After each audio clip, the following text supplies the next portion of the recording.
Gentleman yields, and I recognize the gentleman from Texas, Mr. Pfluger. Thank you, Chairman. America, wake up.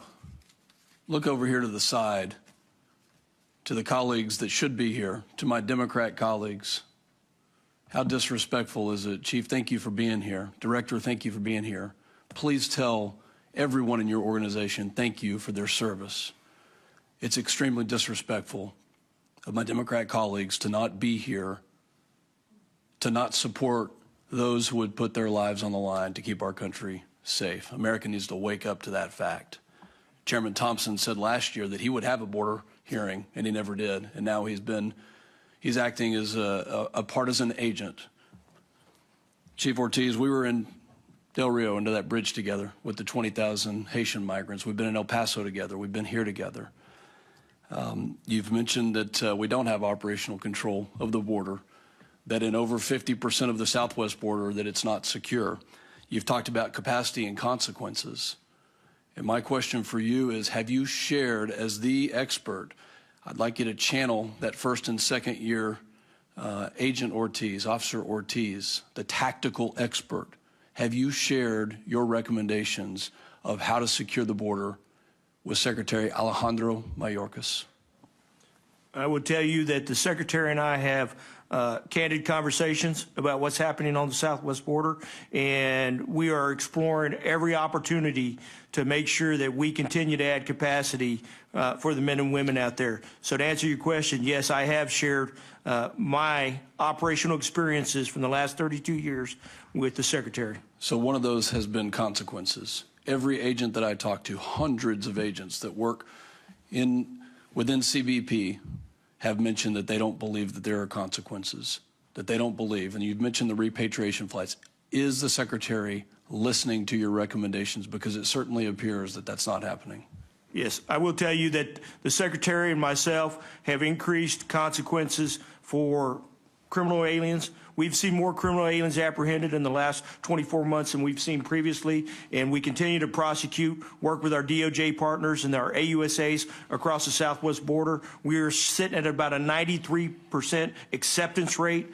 Certainly not enough. We need to add more capacity. We need to have more assistant U.S. attorneys. We need to have more prosecutions agents so we can ensure that we instill those consequences that you described. But I will say that we have increased the level of prosecutions across the southwest border in the neighborhood of about 35%.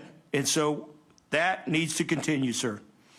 Chief, when you look at the cartels and the fact that they're making billions of dollars off of the human trafficking, the smuggling of drugs, the humanitarian crisis, 53 people died in a tractor trailer in July of last year south of San Antonio, not too far from here. Do you believe that the cartels are acting as a terrorist organization?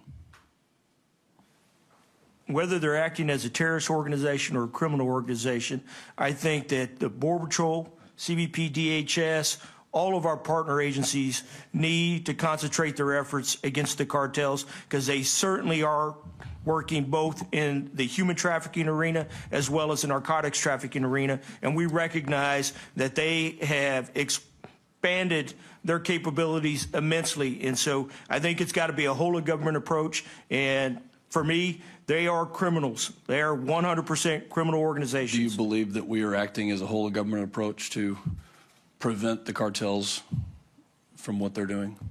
I will tell you from a law enforcement perspective, we've got tremendous partnerships, and we're going to continue to do that. Once again, I believe it's a capacity issue. We need more officers on the front lines. Do you think we can do more? Yes, sir. Director Kagan, you've seized 3.3 million pounds of precursor chemicals. How much money have the cartels profited as a result of shipping that fentanyl? I'm looking at several sheriffs behind you from my district who are experiencing the trauma, the chaos from fentanyl in our own communities. How much money are the cartels making year in and year out? I don't have the specific answer for you, but we have a fentanyl problem, and we need to fix it. And how do we fix that problem? I agree with the chief. More capacity building, more people on the border, to secure the border, as well as more investigative efforts. We have to surge our resources to the border, which is what we do, and we have done it for years. Operation Expanded Impact is HSI's framework that we utilize to surge resources to the border in times like this. But it hits a point where there's some drugs coming across and humans coming across that we need more resources on the border, especially when I mentioned that CBP Office of Field Operations is going to increase their non-inspection capabilities. It's only going to create more responses to the ports of entry, more investigations, which is more resources that HSI will need in order to combat and investigate these transnational criminal organizations. Thank you, Chairman. My time has expired. You'll back.